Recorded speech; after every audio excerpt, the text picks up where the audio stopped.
Right from the start, pay attention, this isn't a normal sentencing. The defendant already pled guilty, and now he wants to undo it. That alone tells you this hearing is about to get messy. Thank you, Your Honor. We are present in State of Ohio versus Carl McDuffie on case number 25 CR 484. We are here today for purposes of sentencing. The defendant is in court represented by counsel. We were last here on June 18th, where the defendant withdrew his previously entered plea of not guilty and pled guilty to count 1, burglary, a felony of the second degree. The court referred the defendant for a pre-sentence report, victim impact statement, and psychological evaluation. Those reports have been completed and the state is prepared to proceed with sentencing. All right, before we get to the sentencing, Mr. McDuffie has filed or sent several letters, the last of which was filed with the clerk of courts, in effect asking to withdraw his plea. Ms. Smith, are you aware of that? Your Honor, since coming into the courtroom, I did have opportunity to confirm that with Mr. Duffy. His motion to withdraw his plea is based on ineffective assistance of counsel, and he did indicate that he still would like to be heard on that motion. Here's the thing, withdrawing a guilty plea isn't easy. Judges only allow it in rare cases, like if something was truly unfair or unlawful. So this claim about ineffective counsel is a huge moment. Watch how the judge tests whether he actually understood the deal. 106.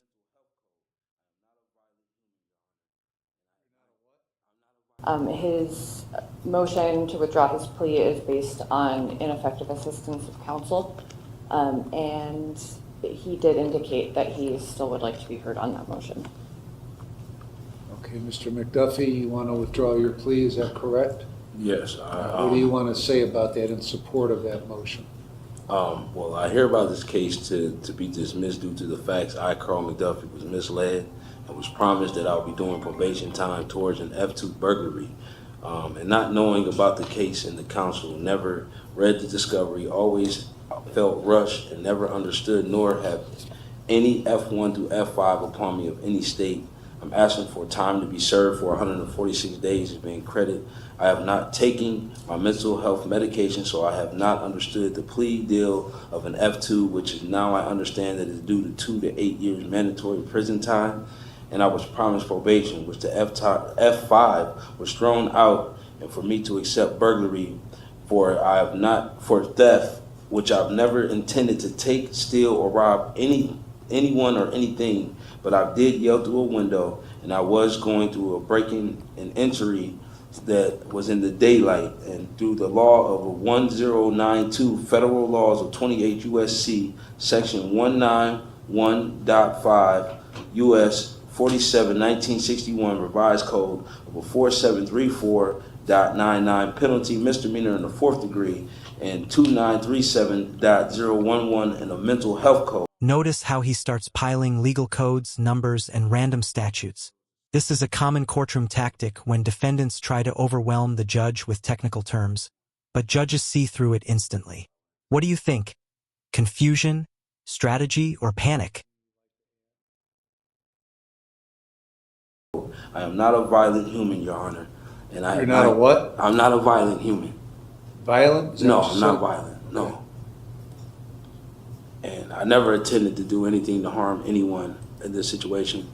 I felt like the person that it was done to was more so of a parent to me than a victim. Who? Miss Sharp. When's the last time you saw? Well, all right, what else you want to say on the motion to withdraw? I just never got the discovery to understand. All I was told was there was a 6'1" black male walking down the street with a bag or something like that. I'm not 6'1", so that's all I wanted to say about that. Ms. Smith, anything you'd like to add? Your Honor, I'd only like to make the court aware that Mr. McDuffie and I did speak following his change of plea. It was the first time that he indicated a concern about not receiving his own copy of discovery. I, as counsel, was in receipt of discovery and did review the discovery in this case with him. Okay. Ms. Alessi, anything you'd like to say? Yes, Your Honor. I know this court is required to conduct a hearing in regards to the defendant's request. Looking at the case law, I think there's a 4-part test. that this court should consider that was set out in, I believe it was a few cases, Garcia, Taylor, Peterson. The first part of the test is the court should consider where the accused was highly represented, is represented by highly competent counsel. Here at the change of plea, the defendant was represented by counsel. The second part of that is where he was afforded a full hearing pursuant to Criminal Rule 11. Before he entered that plea, there was a lengthy colloquy back and forth with the defendant prior to entering that plea, advising of his rights, the rights he was giving up, and the possible penalties associated with the offense. The defendant acknowledged he understood those rights. He signed a written plea of guilty, and the court accepted that plea at that time. The third part of that test is the court should give an impartial hearing on that motion and then consider that request. But there's also case law that it's well settled that a change of heart. This is a major turning point. The prosecutor lays out the legal standard. Did he have good counsel? Did he get a proper plea hearing? Did he understand the consequences? If the answer is yes, the judge almost always denies the withdrawal. And right now, every answer is pointing against him. Regarding a decision to enter a plea is insufficient to serve as a basis for withdrawing one's plea. There's several 11th District cases that cite to that. It's unclear what discovery was reviewed with the defendant prior to entering that plea. But if his decision today just amounts to a change of heart regarding that decision for fear of the consequences here, the state would be opposed to that motion to withdraw his plea. Okay. Your Honor, if I may, before deciding the motion, I would ask the court to inquire of the defendant whether his statement that he was promised probation in this matter, if he was indicating whether or not he was that promise was made by his attorney. I was just about to ask that question. Thank you. Okay. So I have some questions for Mr. McDuffie. You indicated as Ms. Smith just said, one of the primary issues is that you were promised probation. Is that correct? Correct. Okay. Correct, Your Honor. Who were you promised probation by? By my counsel here, Okay. Rachel Smith. All right. When we went through the change of plea hearing on June 18th, I spent probably about, my recollection is around 20 minutes going through the various questions. And one of the first things I told you is that I was going to ask you a series of questions to make sure you understood the rights that you had, the rights you were giving up, and whether you were waiving those rights. And I told you if you had any questions of me to stop me and ask me. And there were a couple occasions where you did ask me questions, is what I recall during the course of that hearing. I also told you that if you had any questions for Ms. Smith to stop me and I would give you time to talk to her. And you acknowledged both of those things. Do you recall that? No, I don't. Okay. So then I went through your rights, your constitutional rights. One by one, I asked you if you understood the rights and asked you if you were waiving those rights. And throughout that hearing, you indicated to each and every question I asked you that you understood the right and that you were waiving that right. Do you recall that? I recall that, yes. Okay. And as I said, you did ask some questions, and the questions were answered, and we continued on with the hearing. Now, when we got toward the end of that hearing, after we went through the penalties, potential maximum penalties, the potential of probation, and what would happen if you violated probation. And you acknowledged that you understood those penalties. And then I said what I said, but I wasn't really fully understanding what you were saying to me when it was said. Okay. That's all. I go through these hearings these change of plea hearings probably a dozen or more times a month. And when I ask the questions, I listen to the answers, and I look at the individual I'm talking to. And if I'm not satisfied that they don't understand, then I don't continue.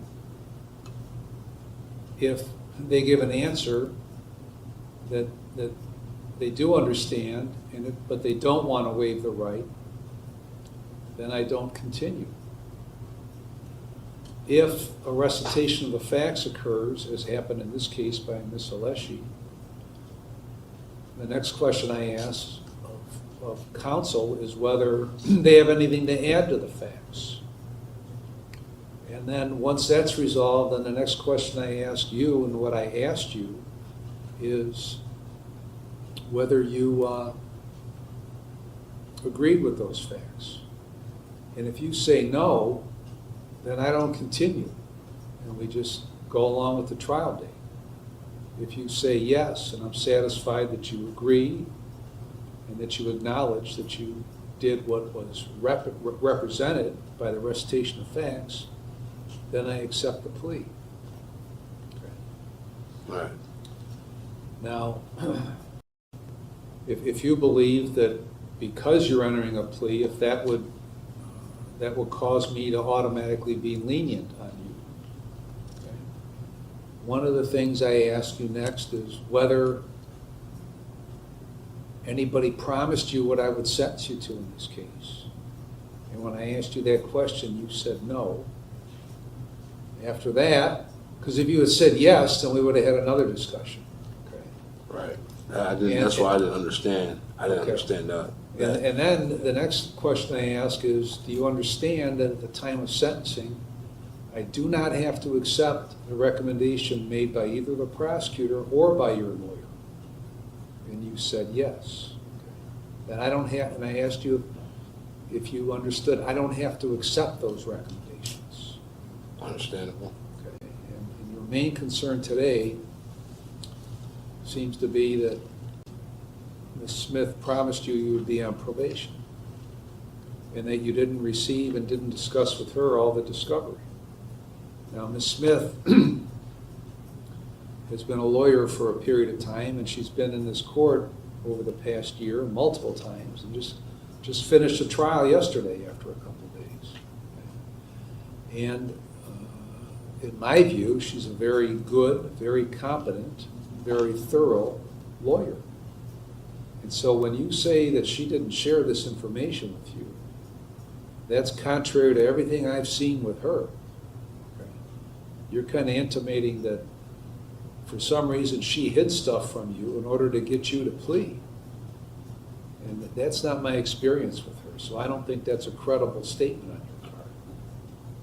That's where I'm coming from, okay? I understand. All right, so it seems to me the reason that you don't want to do this, the reason that you want me to allow you to withdraw your plea is because you don't like the potential consequence facing you. I don't mind. Whatever it is, Mr. O'Donnell, if you, whatever I feel like to be deserved. But I just know, in my truth is, I never intended anything to harm or anything to take. It was not my intention. So from here on out, like I agree to whatever it is she wants to come with as far as what she's told me. I agree with what she says. I'm not scared of whatever it is you want to give to me. I'm just Okay. what I'm scared of is being out of my children's life. That's what I'm scared of, to be honest with you. Okay. All right, so based on everything we've discussed, I'm going to deny your motion. We'll proceed with the sentencing. Ms. Smith? Thank you, Your Honor. On behalf of Mr. McDuffie, we are asking the court to consider a period of community control in this matter. To begin, this offense, which Mr. McDuffie has pled guilty to, occurred in the year of 2023. Mr. McDuffie's statement that he did not intend to cause harm to anybody through his conduct today is consistent with what he has relayed to counsel throughout the pendency of this proceeding. And I hold a good faith belief that it is consistent with his conduct leading up till his arrest. Your Honor, Mr. McDuffie has admitted to conduct that amounts to the offense of burglary. He did I don't want to misstate the time period, but shortly after the date of this alleged offense, Your Honor, Mr. McDuffie himself reached out to Wickliffe Police. He indicated that he indicated that he had broken into a home, that he did something that he shouldn't have, that he was remorseful for it, and he then left police a second phone call that day. Mr. McDuffie then went back to Wisconsin, which also has ties to his childhood, as well as the home that he has admitted to burglarizing. While in Wisconsin, Mr. McDuffie admitted himself into a mental health facility. Law enforcement at that time did call that mental health facility and confirm his location. They also spoke at length with his mother, who confirmed his mental health issues and his location as well. Mr. McDuffie came to be in the custody of the Lake County Jail because upon his return from Wisconsin, albeit several years later, he did turn himself in. He has submitted himself to prosecution on this matter from the very beginning. Mr. McDuffie has acknowledged with the court that he has mental health disturbances, as well as the fact that at the time of the alleged offense, he was using ecstasy on a daily basis. He was high. He did not understand what he was doing. And now that he does understand what he did, he is remorseful for his conduct. He has repeatedly indicated his remorse for the victim without the opportunity to offer it directly to the victim in this case. And as such, Your Honor, we would ask the court to impose a period of community control. All right, Mr. McDuffie, what do you want to tell me before I impose sentence? Like I said, the victim herself, her father was like my only father growing up, from him giving me everything, for me being in the situation that I was in a situation where I did lose a lot of everything, and I was in a situation where I was going to go over there just to cut her lawn, and I thought that possibly that she was not alive anymore because her lawn was from zero to treetop, and it kind of disturbed me because I didn't know if that was the end of her life because of the lawn, the way it looked. And I know Mr. Sharp kept his lawn clearly clean from day one, so it was just into me that I wanted to, if she would have answered the door, I would have asked to cut the grass. And that's all that would have happened. I would have not be going through this situation at all. Why did you go over to that house in the first place then? To go over there to see if Miss Sharp was alive, because the grass was zero to treetop. All right, but why were you on, where did you live at the time? I was in Wisconsin. I don't know, I was at my mom's house at 100. In Euclid, right? Yes. Okay, so what led you to walk over to Argensingers. Who? John Argensinger, and Jones, Gregory Jones as well, was another friends of mine. And I have also the Beasleys, which I know them as well, growing up. When is the last time you'd been over to the Sharp house? That day. Before that? Before that? Yeah. I can't recall. That I don't know. I don't know when the last time I've been over there. I can't. Was it more than a year? I don't. I've been through there because we have family reunions at that park down the street. So I don't know how long ago. Which park? Civic Park, which is called Love Lane, or it's the Civic Park to me, but I don't know what they call it anymore. I know Civic Park. We have every year. There's a family reunion there. I have a lot of family here in Painesville, Ohio, as well. But we have a family reunion there at that park every year. So why specifically did you go to eat that day? I can't recall. I don't know. I just seen her. I don't know. I have friends on that block, in that area. So basically, So am I to assume that you were there to see friends and not Sharp? but I seen how her yard looked, and it was I know you saw, but you didn't see how you didn't know anything about a yard until you were already in, right? right. Okay. So when you saw the yard with the high grass, and you remember that Mr. Sharp always kept his grass nice, Correct. what did you do? I had a thought. I don't know. I think I was high, so I think I just went over there and knocked on the door, and then I went in there and I rang the doorbell. I think the next day I went over there and I yelled through the window. It might have been the next day. I don't know if it was that day I actually did it, but the next day I went over there and yelled through the window, and nobody answered the door when I knocked this time and I yelled through the window. So it wasn't once; it was twice I went over there. Okay. So how'd you get in the house? This is where the story collapses. The judge presses him on why he went in the house, how he got in, and what he took. And the answers keep changing. When the facts don't line up, judges stop trusting the defendant's intention and start focusing on the consequences.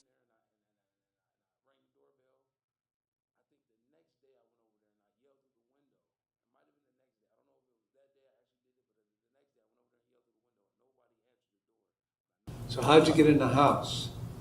The back window. Why did you go in somebody's house in the back window? No. I thought. What did you do once you got in the house? I can't recall. Well, you took a bunch of stuff. You took a whole bunch, the place was disturbed, and you took a whole bunch of stuff, I just took a put it in bag. a bag, and left. I just took a bag. I just thought it was like a baseball, football, baseballs. But I don't know what was in there. I don't know. Why did you think there were football and baseball cards in there? I don't know why I had that thought. I honestly don't know what that was about, because when I had Were you high that day too? Yes, and when I got a notification that the police were looking for me, I threw the bag in the trash at a flower shop. Same day? Yes, at a flower shop. Why did you throw it in the trash? Because I never wanted to intend to take nothing. That wasn't my intention. Like I said, What was in the bag? I honestly can't remember. I honestly don't remember. All I remember is like some change. That's all I remember was some change. Well, there was like $300 and some worth of change that was missing. I don't know. That was how much it was. Well, I'm telling you what it was. That was not my intention. Well, Take nothing from her. but you did. I mean, the bag was in the house, right? Right. And you put stuff in the bag, or you at least took the bag. You intended to take the bag, right? No, I didn't intend You to didn't. take Then why did you take it? I can't recall why. I don't know where my mental was at the time. Well, you were higher than a kite, right? Pretty much, sir. Yes, Your Honor. So there was a wedding ring that was taken, No, an engagement ring, no. a wireless speaker, I didn't have none of that. a wallet, No. a money jar with $350 in it, No, I don't remember that. some other things. Ring? No, I don't remember none of that. I promise you that. Yeah, I'm not gonna lie about it. If I had something to do with that, I would tell you.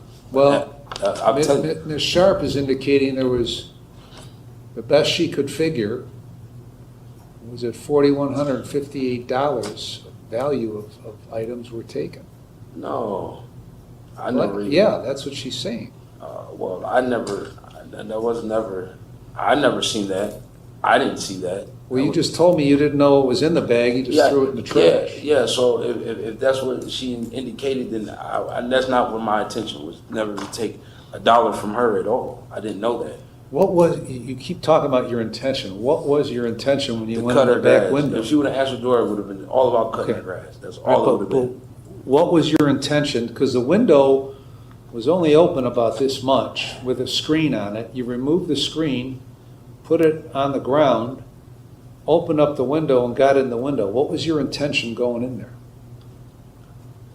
I think it was just to make sure she was okay. I don't know if somebody was in there. If that were the case, why didn't you, when she didn't answer the door, didn't respond to your yelling, why didn't you call the police and say, you got to check on her because I think something may be wrong? 2 years ago, I don't know, sir. You were higher than a kite, right? Pretty much, yes. Okay. That's the problem. Okay. Problem is that you've been using the ecstasy every day. We're high, went to a house where you didn't belong, and then opened up a window when you couldn't get in the door and stole a bunch of stuff. That's the problem. And it's very dangerous when people break into other people's houses. Bad things happen. I just thought she was unoccupied, like I just didn't think the one Well, was there. what does it matter whether it's unoccupied or occupied? You just told me you went there and went in through the window because you thought something was wrong with her. Now you're Right. telling me you thought it was unoccupied? I did. I thought something was wrong. I thought she might have been, deceased. That was not the intention. You can talk about the intention all you want to talk about, but I can infer what the intention is from how you did what you did and what happened after you did. And the fact that you didn't intend to take anything and the police contacted you, the first thing you did, you tell me, is throw this stuff in a dumpster. Okay? I did. So, anything else you want to say? I just apologize for my actions. That's all. All right, Ms. Alessi. Thank you, Your Honor. In this case, the defendant invaded the sanctity of the victim's home at a time when she was likely to be present. At this time frame, she was working from home. She was always home. It just so happened on this day she had gone to a high school reunion, a party, and was not there, thankfully, at the time that the defendant committed this offense, but she could have been. And to be clear, the victim did not know the defendant. She doesn't recall ever meeting him or seeing him. She doesn't deny that he may have known her father, but according to the victim, her father had passed in 1997. So certainly the defendant hadn't seen him any time in a long while, giving him any reason to believe that he may live there. And then, after committing this offense, the defendant flees to Wisconsin, and the victim has to live for almost 2 years, knowing that the perpetrator of this crime is still out there. And he knew the police were looking for him because he talked to the police, and he admitted to committing these crimes. On top of that, the defendant took irreplaceable items from the victim's home. He took her mother's wedding ring, engagement ring, things that cannot be replaced. Money just can't simply buy new ones. Those are things the victim will never get back. In addition to the other items in the bag, there had been some checks and a debit card that were taken. And after this offense, that information must have come into the hands of other people, because then the victim was continued to be victimized because there was charges on those cards for over $3,000. Someone had got a hotel and ordered a bunch of stuff online. Where was that?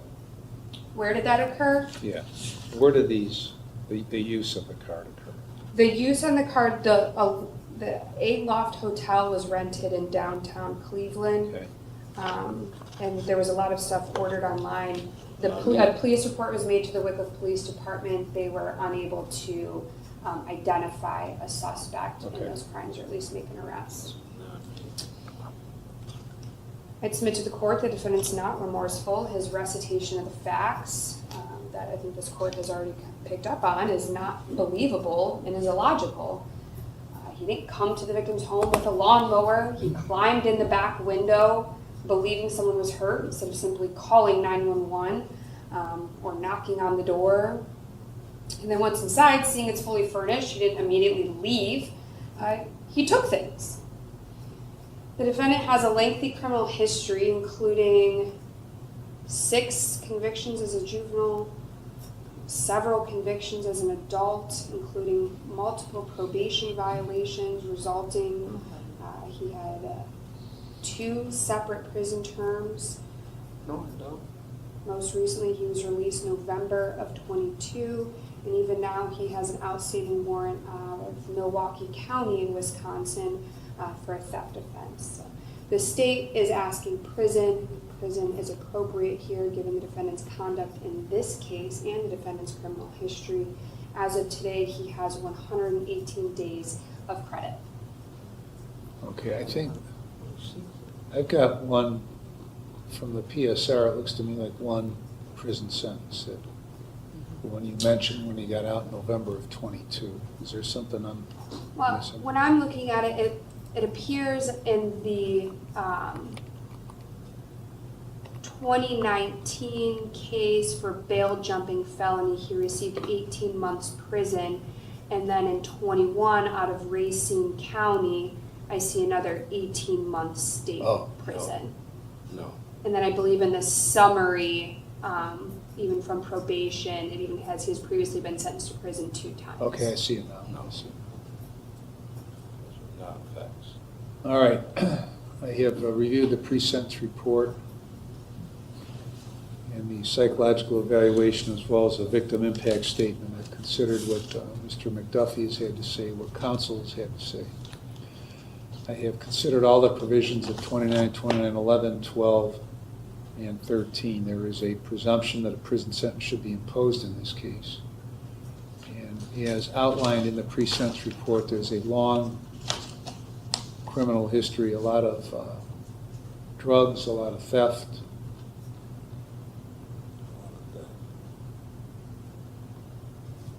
a lot of bail jumping for some reason. There are the prison sentences that have been previously imposed in Wisconsin. You got out November 29th of 2022. This occurs in 2023 in July. The story that you give about why you went there and what you were doing there is not believable. Okay. It's clear to me that you went there when nobody was home, decided to go to break in through the window, and you had to remove a screen. That window was slightly open for air circulation purposes. You opened the window, you went inside, took a bag, filled the bag, because witnesses see you walking down the street with obviously heavy objects in the bag. There was some $4,158 worth of merchandise taken from there. The place was obviously disturbed by you looking for things and taking things. And you don't have the right, under any circumstance, to break into somebody's home. So. Can I say something? Yeah, go ahead. As far as those bail jumpers, I don't have any bail jumpings. I was incarcerated with the bail jumpings. That's one. Two, I had one prison sentence because I got hit 6 times with a taser, and I sued the county for 39 grams of marijuana, which I went to prison for. It was nothing violent. I don't have no thefts, and I've never stole nothing besides what I just did as far as that breaking and entering and taking that little bag or whatever it was. That's it. As far as anything else that they have in Wisconsin is because of that. I sued them for $250,000 is why. All that other stuff is all under my name because I got hit 6 times with the taser. Well, you do have thefts on your record. You do have bail jumpings on your record. But in addition, you have those bail jumpers is when in addition, you have an assault on your record. Okay, so you seem to be, to me, a dangerous person, and you're taking ecstasy every day and then breaking into somebody's house. Okay. Luckily, Ms. Sharp wasn't at the house, or who knows what we'd be talking about right now. I wouldn't have done it. Well, I don't know that.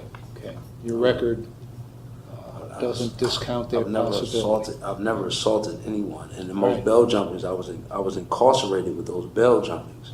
When I was locked in Green Bay and Appleton, I was incarcerated. I didn't get taken to court. That's what the bail jumpings come from. That's what those bail jumpings were. I was incarcerated. I've never not missed court. I've only missed court because I was incarcerated. That's the only thing. And in addition to all that, you've been a constant problem in the jail. Well, you've been housed over here the last 118 I haven't days. been. That's the thing. So in consider. And here it is, the turning point. Once the judge mentions he's a constant problem in jail, the sentence is basically sealed. Judges rarely say that unless they've already decided prison is necessary. Do you think the judge was fair, harsh, or just following the law? Applicable information and statutes. I'm going to find that you have not overcome that presumption for prison. I'm going to sentence you to a definite minimum term of 4 years up to an indefinite maximum of 6 years in prison with credit for 118 days. Whether you serve any time beyond that definite minimum is based upon the criteria of the Department of Corrections. And if they decide that you have to serve more than that 4 years, then you have the right to challenge that. You're going to pay the costs. You're going to pay restitution to Deborah Sharp in the amount of $4,158.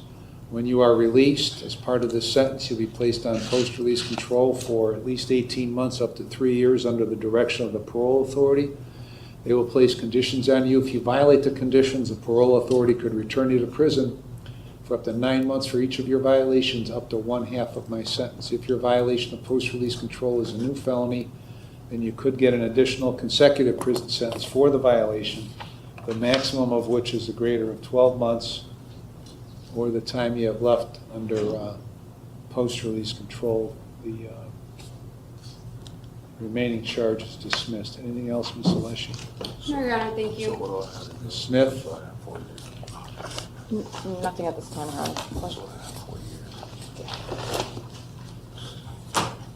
Ms. Smith, anything else? Not on behalf of Mr. McDuffie.